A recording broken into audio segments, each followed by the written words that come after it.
Épisode: Les humeurs d'un LLM. Chapitre 1. Après les hallucinations, les humeurs.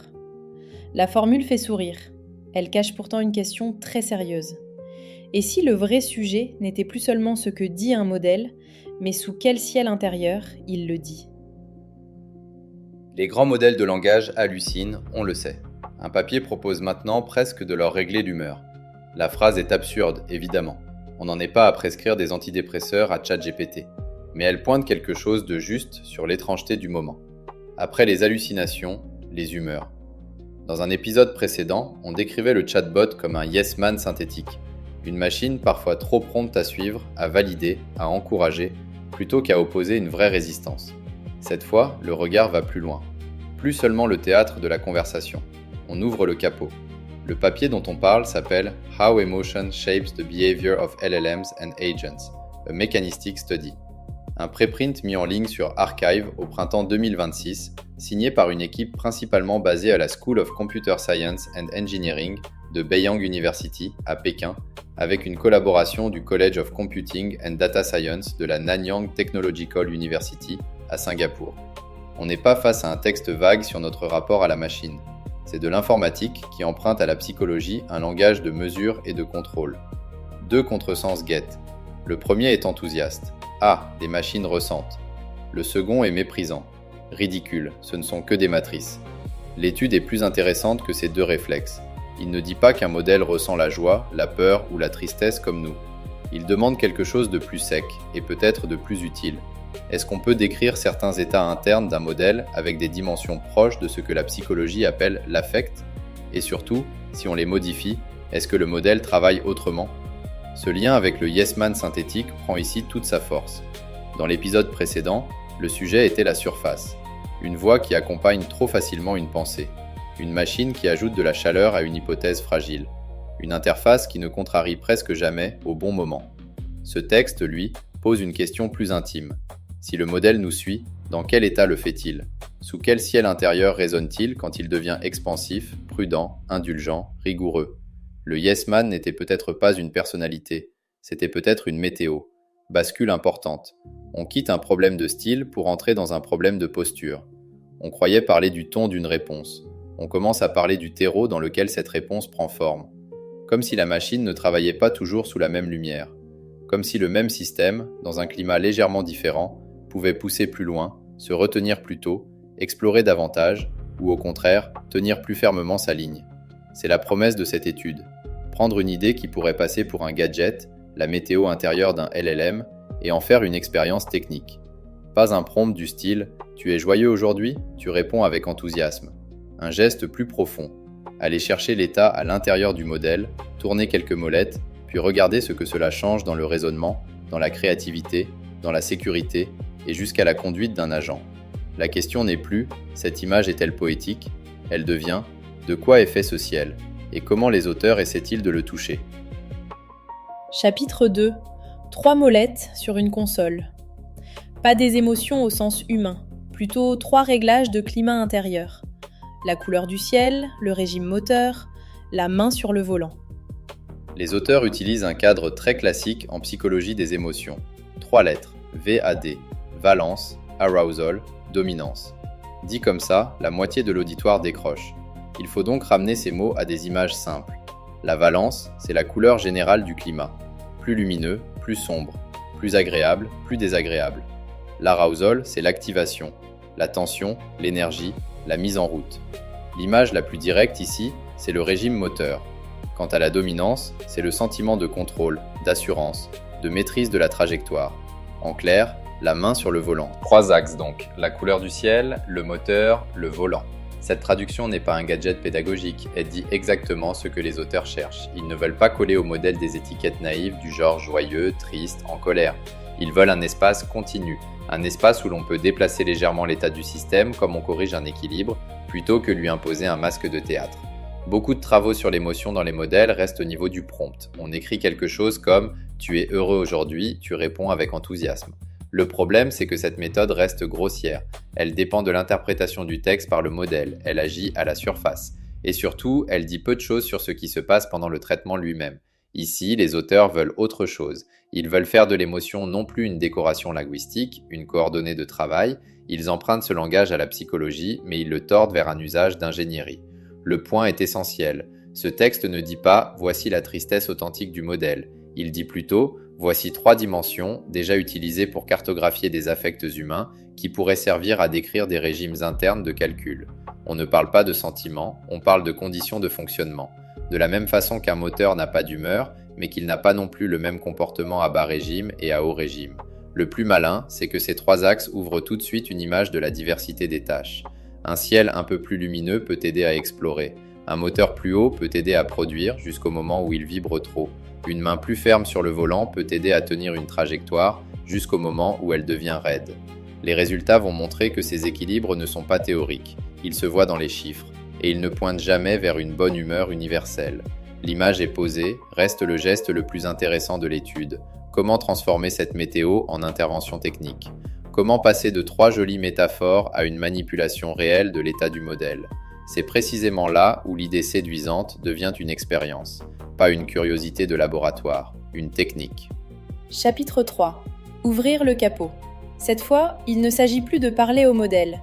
Il s'agit de toucher à sa posture profonde, très légèrement, juste assez pour voir si le travail change. Le point fort du papier est là. Les auteurs ne se contentent pas de demander au modèle d'être plus calme, plus positif, plus confiant. Le raisonnement de départ est simple. Si ces états comptent vraiment, il faut pouvoir les chercher non dans les mots qu'on adresse au système, mais dans ses représentations internes. Or, à l'intérieur, un grand modèle de langage ne manipule pas des phrases secrètes. Il manipule des états cachés, des paquets de signaux numériques denses, entremêlés, une sorte de soupe de calcul qu'aucun humain ne peut lire directement. Pour rendre cette soupe un peu plus lisible, les auteurs utilisent un outil appelé Sparse Auto-Encoder, un auto-encodeur parcimonieux. Le nom peut faire fuir. L'image est simple. Imaginez une immense console de mixage enfouie dans le modèle. Trop de curseurs, trop de canaux, trop de croisements. Le rôle de cet outil, rendre la console un peu plus propre. Transformer un bloc compact de signaux en éléments plus séparés, plus parcimonieux, donc légèrement plus lisibles.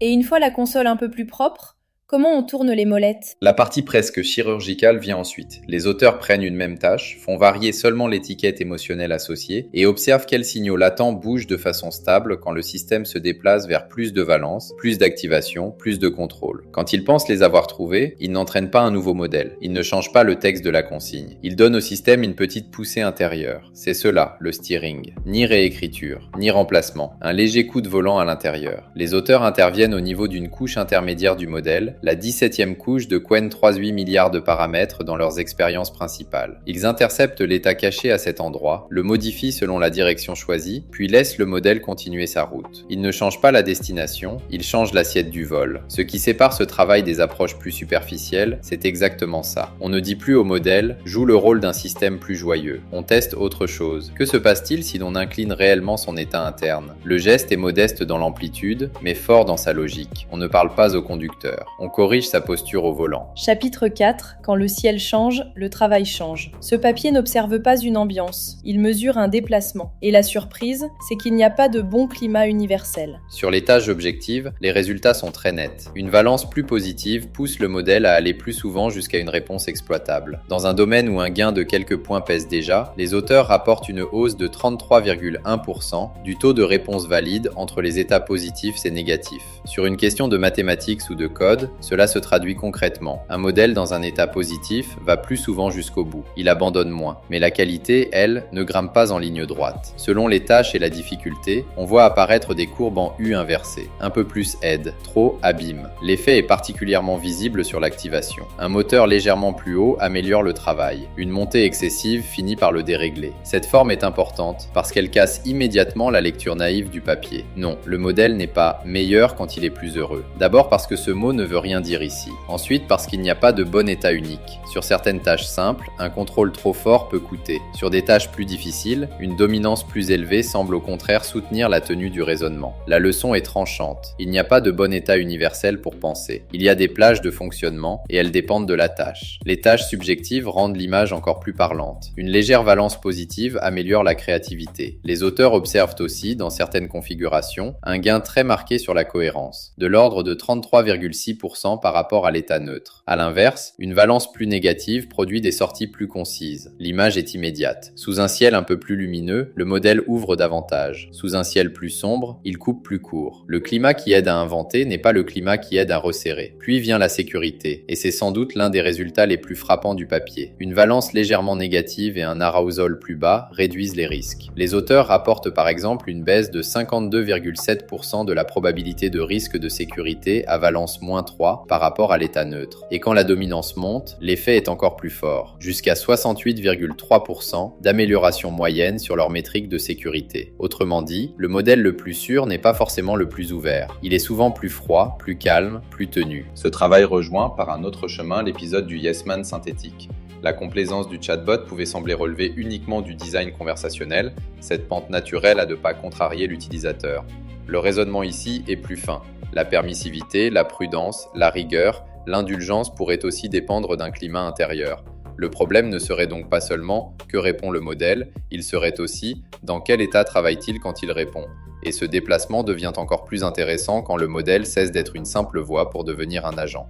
Chapitre 5. Le meilleur agent n'est pas forcément de bonne humeur. Planifier, choisir, exécuter. On pourrait croire que tout cela demande le même état. Le papier montre presque l'inverse. Voilà la partie la plus originale de l'étude. Les auteurs ne testent pas seulement un modèle qui répond à une question. Ils construisent un agent léger avec 3 modules, un planificateur, un décideur, un exécuteur. Puis ils regardent comment le climat intérieur agit à chaque étape. La démonstration devient alors beaucoup plus intéressante qu'un simple commentaire sur le style. Parce qu'un agent, ce n'est pas une réponse. Un agent, c'est une chaîne de micro-choix, de correction, de validation. Le biais ne tombe pas à la fin, il s'accumule le long du trajet. Pour la planification, le meilleur climat n'est pas euphorique. Les résultats suggèrent plutôt un état un peu plus sombre, plus calme et plus en contrôle. Les auteurs observent qu'une légère valence négative et un arousal plus bas peuvent améliorer la validité des plans. Une dominance plus élevée aide aussi nettement. L'image ici est très claire. Pour découper une tâche, voir loin, tenir la structure, l'agent gagne à être moins expansif et plus tenu. Moins de bonne humeur, davantage de lucidité. La décision, elle, raconte une autre histoire. Quand il s'agit de choisir entre plusieurs options, d'évaluer s'il faut replanifier, de sélectionner la meilleure réponse finale, un peu plus de positif, un peu plus d'activation, un peu plus de contrôle semblent au contraire améliorer la sélection rationnelle. Le bon ciel du plan n'est donc pas le bon ciel du choix final. Cette seule phrase justifie presque l'épisode, parce qu'elle fait basculer le sujet. On ne parle plus d'un état émotionnel optimal pour un modèle, on parle d'une météo par étape. À l'exécution, l'effet est plus faible, ce qui a du sens. Lorsqu'un agent utilise des outils ou applique des opérations plus objectives, le climat intérieur compte moins que dans la décomposition stratégique ou l'arbitrage final. L'état affectif du système semble surtout peser là où le jugement, l'interprétation et la stratégie dominent. Là où il faut choisir une trajectoire, pas seulement dérouler une procédure. Le résultat de synthèse est peut-être le plus beau du papier.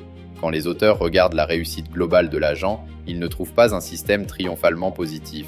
Ils trouvent un résultat plus étrange, une légère valence négative, un niveau d'activation modéré, une dominance positive. Le meilleur agent n'est pas forcément de bonne humeur. Il est parfois légèrement sombre, bien réveillé et sûr de sa prise. C'est ici que la démonstration prend une portée plus large. On suivait la logique d'une machine qui accompagne trop facilement une pensée. Cette lecture se raffine. La complaisance n'est peut-être pas une essence du chatbot. Elle monte et descend avec la météo du système. Un agent trop ouvert valide trop vite. Un agent trop tendu devient raide. Et la bonne architecture ne consiste pas seulement à choisir les bons outils, mais à donner à chaque étape le bon ciel de travail. Si l'hypothèse tient, les conséquences sont fortes. On pourrait demain ne plus se demander seulement quels outils un agent a le droit d'utiliser, ni quelles permissions il reçoit, ni quel objectif on lui donne. On pourrait aussi se demander dans quel état on le met pour planifier, dans quel état on le laisse arbitrer, dans quel état on veut qu'il exécute. Une hypothèse forte n'est pas encore un verdict définitif. Il reste à distinguer ce que ce travail montre vraiment de ce qu'il serait tentant de lui faire dire. Chapitre 6. Pas une âme, un tableau de bord. La formule protège du contresens, elle ouvre aussi la vraie question.